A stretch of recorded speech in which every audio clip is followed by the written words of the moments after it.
Hi friends, జై శ్రీరామ్ నినాదం ఇప్పుడు దేశమంతా మారుమోగుతోంది. 2024 జనవరి 22 సోమవారం నాడు అయోధ్యలో శ్రీరామ మందిరం ప్రారంభం కానున్న అద్భుత ఘట్టానికి భారతీయుల సనాతన సాంస్కృతిక సాంప్రదాయాలకు తమ వారసత్వ సంపదకు చరిత్ర ఒక చిహ్నాన్ని ఏర్పాటు చేసుకుంటున్న సంతోషానికి ఇదొక సందర్భం. అయోధ్యయే రాముని జన్మస్థానం అని ప్రాచీన గ్రంథాలు వెల్లడిస్తున్నా కానీ ఏళ్ల కొద్దీ జరిగిన పరిణామాల్లో ఆ వాస్తవం మరుగున పడిపోయింది. ప్రజల మనసుల్లో ఉండిపోయింది తప్ప దానికి భౌతిక రూపం, ఆరాధన విధులు లేకుండా ప్రచ్ఛన్నంగా ఉండిపోయింది. ఇప్పుడు వెలుగు చూస్తుంది. శ్రీరాముడు దేవుడి కంటే మర్యాద పురుషోత్తముడిగా జనుల హృదయాల్లో కొలువై ఉన్నాడు. ఇప్పుడు దాదాపుగా 500 సంవత్సరాల తర్వాత ఆయన ఆలయం పునర్నిర్మితమై ప్రారంభించబడుతోంది. ఆనాడు 14 ఏళ్ల వనవాసం చేశాడు రాముడు. ఇప్పుడు ఏకంగా 500 ఏళ్లు తన భక్తులకు దూరంగా ఏకాంతంలో ఉండిపోయాడు. అయితే యుగాలుగా సనాతన భారతీయ ఆధ్యాత్మిక వారసత్వ చిహ్నంగా పూజలందుకుంటూనే ఉన్నాడన్నది నిజం. మరిప్పుడు సంబరానికి కారణం ఏంటి? భారతదేశం మొత్తం ఉత్సాహానికి, ఉద్వేగానికి గురవుతున్న ఈ సందర్భంలో అయినా అయోధ్యకు సంబంధించి మరుగున పడ్డ 14 చారిత్రక సత్యాల్ని తెలుసుకుని తీరాల్సిన సమయం ఇది. ప్రాచీనులకు సజీవ చరిత్ర కథ ఆధారమని ప్రశ్నించే కుతూహపూర్ణులకు, సందేహాస్పదులకు మాత్రమే కాదు, మన దేశ ప్రాచీనత, వాస్తవాల సమాచారం సగటు భారతీయునికి కూడా తెలియాల్సి ఉంది. ఆ వివరాలను తెలియజేయడం కోసమే వివిధ సమాచారాల్ని క్రోడీకరించి ఈ వీడియో రూపొందించబడింది. మరి ఒక్కొక్కటిగా అవేంటో తెలుసుకుందాం. అందులో మొదటిది, అయోధ్య అనే పదానికి యోద్ధుం సఖ్య అనగా యుద్ధం చేసి జయించడానికి వీలు కానిది అనే అర్థాన్ని నిఘంటువులు చెప్తున్నాయి. స్కాంద పురాణంలో అయోధ్య మహాత్యం గురించి చెప్పబడింది. అగస్త్య మహర్షి వ్యాస మహర్షికి ఈ సంగతి చెప్తూ ఆ అంటే బ్రహ్మను, యా అంటే విష్ణువును, ధ అంటే శివుణ్ణి సూచిస్తాయని, అయోధ్య సాక్షాత్తు బ్రహ్మ విష్ణు మహేశ్వరుల స్వరూపమని వివరించారు. రెండవది, అయోధ్య భౌగోళిక స్వరూపం గురించి స్కాంద పురాణంలో వివరంగా ఉంది. ఉత్తరాన తమసా నది, దక్షిణాన సరయూ నది కలిగి మత్స్యాకారంలో ఉన్న భూభాగం అయోధ్య అని చెప్పబడింది. పీఠభూమి, పర్వతాలు, అడవులు, జల ప్రవాహాలు, జంతువులు, జనజీవనం అన్నీ కలిగిన ప్రదేశమని వివరంగా వర్ణించబడింది. ఇక మూడవది, ఆళ్వార్ సాంప్రదాయ తిరువయ్యమూళి గ్రంథంలో చెప్పబడిన సంగతులు ఈనాటివి కావు. వైష్ణవ సాంప్రదాయంలో ఒకరైన నమ్మాళ్వార్ 1100 సంవత్సరాల క్రితం రచించిన ప్రాచీన తమిళ గ్రంథాల్లో ఐరామపిరణ్ అనగా రాముడు జ్ఞానాన్ని ఇచ్చినవాడు, గడ్డి పరక మీద పాకుతున్న చిన్న చీమకు కూడా హాని చేయనివాడు. అటువంటి అతను అయోధ్యుల్ అనగా అయోధ్యనందు ఉన్నాడు. ఆ నగరం బ్రహ్మ సృష్టిలోనే అత్యంత పవిత్రమైంది అని రాశాడు. తమిళ భాష అతి ప్రాచీన భాష అని చెప్పుకునే నేల మీద రచించబడిన ప్రాచీన ఆళ్వార్ సాంప్రదాయాన్ని పాటించే చోట ఇలా వెలిసిన గ్రంథాన్ని అంగీకరించడంలో ఇక సందేహమే లేదు కదా. అంటే తాజాగా ఆ నేల మీద రాముడు లేడు, రామాలయం కల్పితం అంటూ వచ్చిన రాజకీయ ప్రకటనలు జనాభా విశ్వాసాల్ని తప్పుత్రోవ పట్టించడమే అని చెప్పుకోక తప్పదు. చరిత్రకారులైన రోముల్లా థాపర్, ఇర్ఫాన్ హబీబ్ వంటి కమ్యూనిస్ట్, మార్కిస్ట్ భావజాలాల వ్యక్తులు చిరకాలంగా ఉద్దేశపూర్వకంగానే చెప్తూ వచ్చినవన్నీ రాజకీయ మతపక్షపాతాల్ని ఆమోదయోగ్యంగా జనం మనస్సులో చొప్పించేందుకు చేసిన కుతంత్రాలే అని భారత పురావస్తు శాఖ ప్రాంతీయ సంచాలకులు సుమారు 30 నుంచి 35 సంవత్సరాల నుంచి రామజన్మభూమి, అయోధ్య ప్రాంతాల్లో తవ్వకాలను నేరుగా పర్యవేక్షించిన శ్రీ కె మొహమ్మద్ సాక్ష్యాలతో సహా వివరించారు. ఇక నాలుగవది, అయోధ్యలో శ్రీరాముని తొలి విగ్రహం గురించి తెలుసుకోవాలి. రామకథ త్రేతాయుగం నాటిది. అయోధ్యలో రామమందిరం ఒక్కనాటి విషయం కాబోదు. నిర్మాణం, విధ్వంసం జరిగే ఉండాలి. చరిత్ర లోతుల్లోకి వెళ్లి పరిశీలిస్తే వ్యాసుని స్కాంద పురాణం ప్రకారం విష్ణు శర్మ అనే విష్ణు భక్తునికి భగవంతుడైన విష్ణువు ఇచ్చిన ఆదేశం ప్రకారం రాముడు అవతరించిన ప్రాంతమైన అయోధ్యలో శ్రీరామ విగ్రహం ప్రతిష్ఠించి ఆలయం నిర్మించబడింది. ప్రతిష్ఠ జరిగిన దేవుణ్ణి విష్ణు హరిగా వ్యవహరించారని వ్యాసుడు రాశాడు. మరిప్పుడు కావాల్సిందే నిరూపణ. అందుకే దశాబ్దాలుగా జంజాటాలు పడుతూ పరిశోధకులు, పండితులు వేల ఏళ్ల నాటి ఆధారాలను సేకరించి ప్రకటించారు. ఇక ఐదవది, రామజన్మభూమి ఇదిగో ఎక్కడుంది అనే సత్యాన్ని తార్కికంగా నమ్మడం కాదు, నిరూపించాలి. వేదవ్యాసుని స్కాంద పురాణాన్ని పరిశీలిస్తే అందున్న అయోధ్య మహాత్యంలో సరయూ, తమసా నదుల మధ్యన పశ్చిమాన్న విఘ్నేశ్వరుడు దిక్పాలకుడు కాగా దక్షిణ దిక్పాలకుడిగా వశిష్ఠుడు, తూర్పు దిక్పాలకుడిగా లోమస మహర్షి ఉన్న ప్రాంతం రామజన్మభూమి అని రాస్తుంది. అదే మోక్షదాయకమైన అయోధ్య క్షేత్రం అని వ్యాసుడు పేర్కొన్నాడు. అక్కడ విషయం ఏంటంటే రామజన్మభూమి అనేది వేలాది సంవత్సరాలుగా విష్ణు భక్తులకున్న విశ్వాసం, వారి భక్తి శ్రద్ధలకు తావైన ప్రాంతం. అంతే తప్ప ఇప్పటి రాజకీయ వివాదం కాదు. ఇక దేనికైనా శాస్త్ర ప్రమాణం కావాలనే వారికి ఇదే సమాధానం. అద్భుతమైన ఆధ్యాత్మిక ప్రాధాన్యత కలిగిన ప్రాంతమని చెప్పబడిందనేది ప్రమాణం.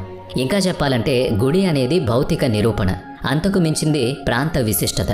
స్కాంద పురాణంలోనే చెప్పబడిన విధంగా తొట్టతొలి పూజ విఘ్నేశ్వరుడికి చేసిన తర్వాతనే రామజన్మభూమి వైపు వెళ్ళాలి.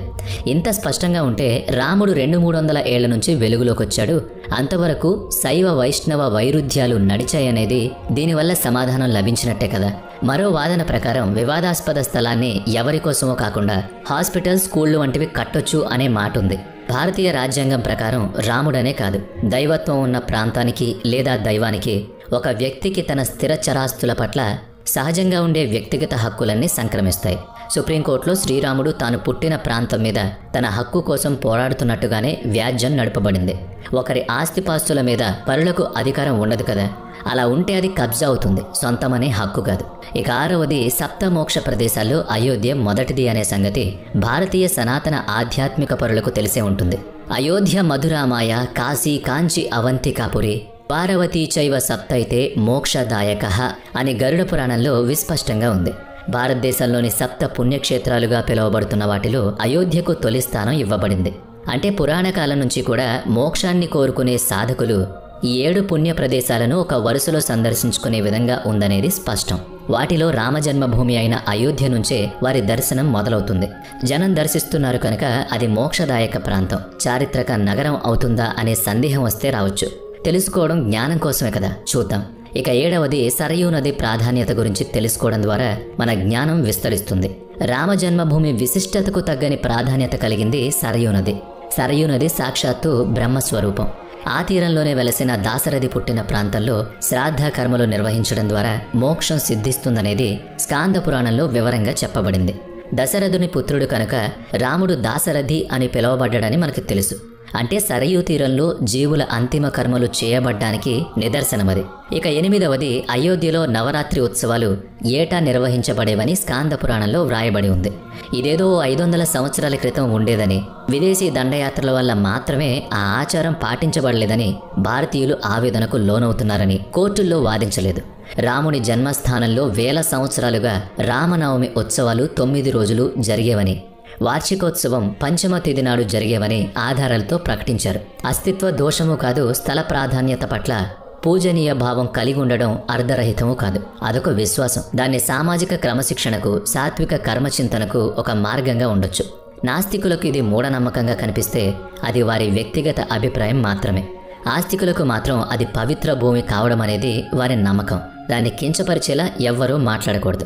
ఇక 9వది అయోధ్యలో పుణ్యతీర్థాలు ఉన్నాయనే సంగతి కొందరికో మాత్రమే తెలిసిన విషయం. అయోధ్య రామమందిరం అంటే గుడి కట్టడం మాత్రమే కాదు, ఆ క్షేత్రంలో ముడిపడ్డ పుణ్యతీర్థాలను సందర్శించడానికి అనుగుణంగా తీర్చిదిద్దడం కూడా. భరతకుండం, సీతాకుండం, భైరవకుండం, రతికుండం, జటకుండం ఇంకా మరికొన్నున్నాయి. వాటన్నిటినీ పునరుద్ధరించి తీర్థస్థలాలుగా రూపొందించడం కూడా అందులో భాగం. ఇక 10వది అయోధ్యలో జైన తీర్థంకరులు ఎక్కడి నుంచి వచ్చారన్నది పెద్ద చర్చనీయాంశం అయింది. బాబ్రీ మసీదు నిర్మించబడింది అంతకు పూర్వమే ఉన్న ఒకానొక నిర్మాణం మీద. ఇది కూడా తవ్వకాల్లో స్పష్టం కాగానే ఆ పూర్వపు నిర్మాణం ఏంటన్నది ఇతిమిద్దంగా తెలుసుకోకుండానే కమ్యూనిస్టు, మార్కిస్టులు, చరిత్రకారులు కొందరు తమ పుస్తక జ్ఞానంలో అది జైనమత నిర్మాణం కావచ్చని ప్రకటించేశారు. కనీసం పురావస్తు శాస్త్రజ్ఞుల పరిశోధనల ఫలితాలు వచ్చేదాకా కూడా ఆగలేదు వాళ్ళు. ఒక్కటే మాటగా అది హిందూ దేవాలయాల నిర్మాణం కాదని మాత్రం చెప్పారు. కనీసం జైన తీర్థంకరులు ఆధ్యాత్మిక వారసత్వం, తీర్థంకరుల పరంపర చూసినట్లయినా కొంత అవగాహన కలిగి ఉండేది. మనకున్న 24 మంది జైన తీర్థంకరుల్లో శ్రీ అజితానాథుడు 2వ వారు, శ్రీ అభినందననాథుడు 4వ వారు, శ్రీ సుమతినాథుడు 5వ వారు, శ్రీ అనంతనాథుడు 14వ వారు. వీళ్ళు 4 అయోధ్యలోనే జన్మించారు. ఈ 4 తీర్థంకరులు ఇక్ష్వాకు వంశం వాళ్ళే. అంటే వీళ్ళు 4 శ్రీరాముని పూర్వీకులు. జైన సాంప్రదాయం ప్రకారం శ్రీరాముడు ఒక చిన్న దేవుడు, నారాయణుడి అవతారాల్లో ఒకడు మాత్రమే.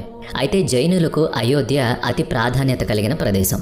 24 మందిలో 4 అక్కడే జన్మించారు కాబట్టి ఈ వాస్తవాన్ని మరుగుపరిచి జైన దేవాలయాన్ని కాదని హిందూ దేవాలయ నిర్మాణం జరుగుతోందని నమ్మబలికేందుకు ప్రయత్నాలు ముమ్మరంగా జరిగాయి. కానీ అసలు నిజం వెల్లడయ్యాక కూడా ఇంకా అసత్యాలే రాజ్యమేలుతున్నాయి కదా.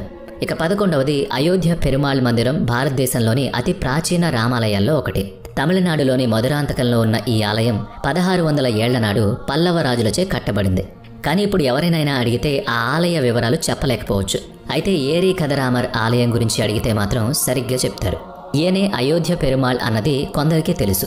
బ్రిటిష్ వారి వలస పాలనలో అడ్డుకున్న అయోధ్య పెరుమాళ్ ఆలయ ప్రాంగణంలోనే సీతామహాలక్ష్మి అమ్మవారికి ఆలయం కట్టడానికి తెచ్చిన వస్తువులన్నీ ఆలయం పక్కనే వరద పొంగుతో ఉన్న నదీ నీళ్లు ఆలయంలోకి తర్వాత గ్రామంలోకి వచ్చే అవకాశం ఉంది కనుక ఆ వస్తువులతో నదిగట్టును పెంచుకుందామని బ్రిటిష్ కలెక్టర్ అడగ్గా అది ఆలయం సామాగ్రి కనుక ఇవ్వలేమని, ఆ పెరుమాళ్లే ఆలయ రక్షణ తమ రక్షణ చూసుకుంటాడని గ్రామస్తులు చెప్పారు.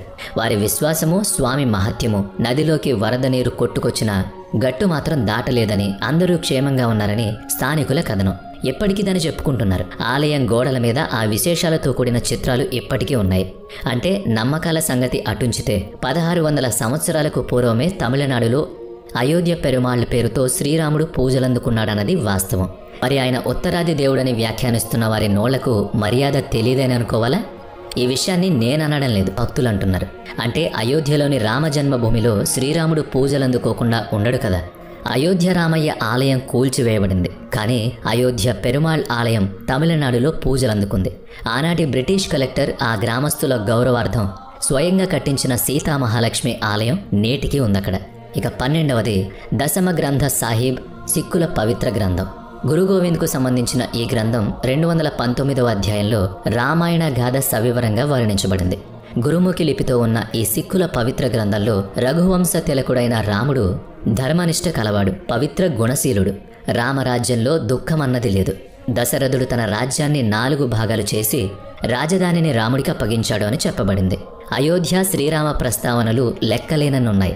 గత 2 దశాబ్దాల చరిత్ర తిరగేస్తే రామజన్మభూమిలో అన్యుల ఆక్రమణలను తోసిరాజని మొట్టమొదటి తిరుగుబాటు జెండా ఎగరేసి అక్కడ అడుగుపెట్టిన నిహంగ సిక్కులు రాముణ్ణి పూజించడం మొదలుపెట్టారు. రేపటి అయోధ్య బలరాముని ప్రాణప్రతిష్ఠ రోజున సిక్కులు పెద్ద ఎత్తున అన్న సమారాధన చేయనున్నారని తెలుస్తోంది. శ్రీరాముని కొలిచారు. ఇందులో భారతదేశాన్ని కాషాయీకరణ చేయడం, ఆర్ఎస్ఎస్ సిద్ధాంతాలు చొప్పించడం, రాజకీయ పార్టీ భావజాలాలు వంటివి లేవు.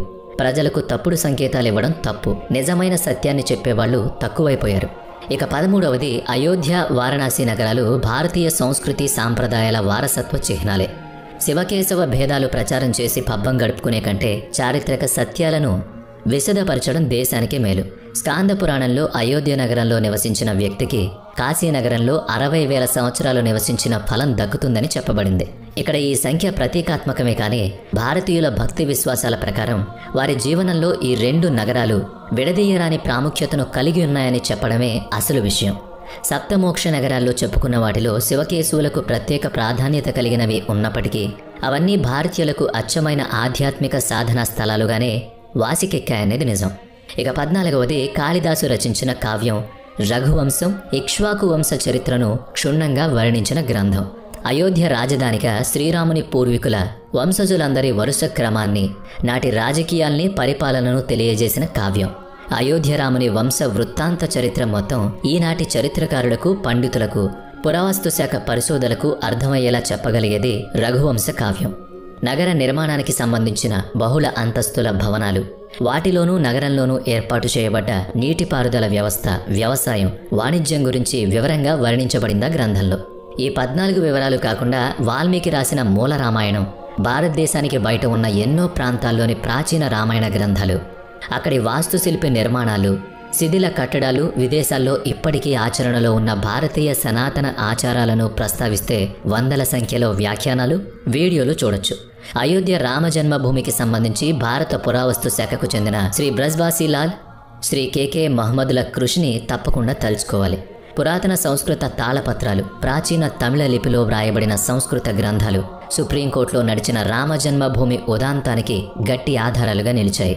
5 దశాబ్దాలుగా మరుగున పడిన రామజన్మభూమి నేడు పరిపూర్ణ వికాసానికి నోచుకుంది. రామాయణం కల్పితం కాదని, అది ఇతిహాసమని, ఇది మట్టిలో పుట్టిన భారతీయ ఆత్మ అని, ప్రతి భారతీయుని సామాజిక జీవనానికి ఆదర్శనీయ చరిత్ర అని తెలుసుకోవడమే మన వారసత్వ ఘనతకు మనమిచ్చే సరైన గౌరవం. హిందూ మహాసముద్రం నుంచి హిమాలయాల దాకా ఉన్నది సనాతన భారతీయ ఆత్మే అని మనం గ్రహించడంలోనే మన ఐకమత్యం ఉంది. మరి ఈ వీడియో మీకు నచ్చినట్లయితే లైక్ చేయండి, షేర్ చేయండి. ఇప్పటివరకు మన ఛానల్ని సబ్స్క్రైబ్ చేసుకున్నట్లయితే ఇప్పుడే సబ్స్క్రైబ్ చేసుకుని బెల్ ఐకాన్ మీద క్లిక్ చేయండి. నెక్స్ట్ వీడియోలో మళ్ళీ కలుద్దాం. Thanks for watching.